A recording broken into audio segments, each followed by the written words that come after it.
My name is Brian. This is my wife Joy. We've been in San Diego for 12 years now. We have 2 kids. Our daughter Pippa is 6 and our son Silas is 5.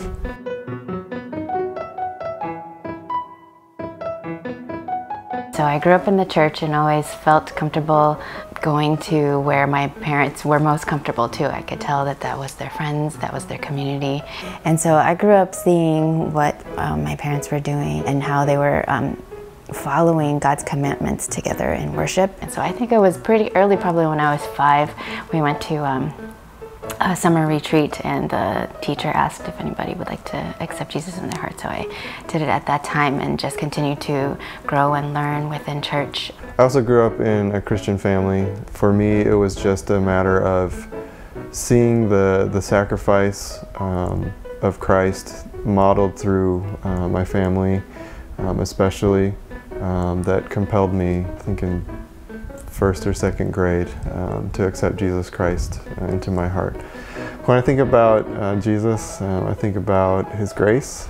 It was out of His love and His grace for us that He died on the cross. We've been entrusted with these 2 kids, and I think a big part of our parenting and our focus in that is to raise them up in a way that they will follow after Him too. Sometimes after a long day, we'll be driving home, coming home from a long day of school and work, and then the kids, as I'm ready to push the button to close the garage, they're like, "Hey, I think somebody is over there. We haven't checked on Miss Allie, for example, or we haven't done this, or maybe we can play outside and some other children will come."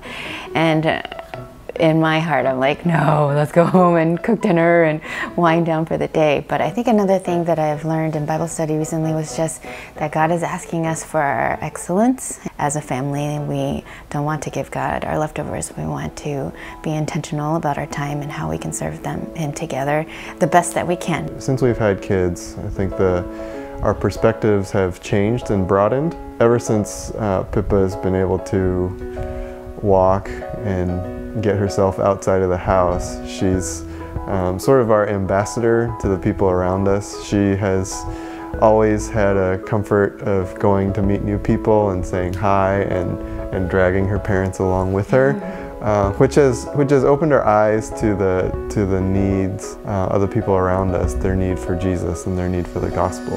Another thing that we try to be intentional about is to include them in any of the things that we do, whether it's going to small group, whether it's our weekly Bible studies, or even the missions trips that we've gone on.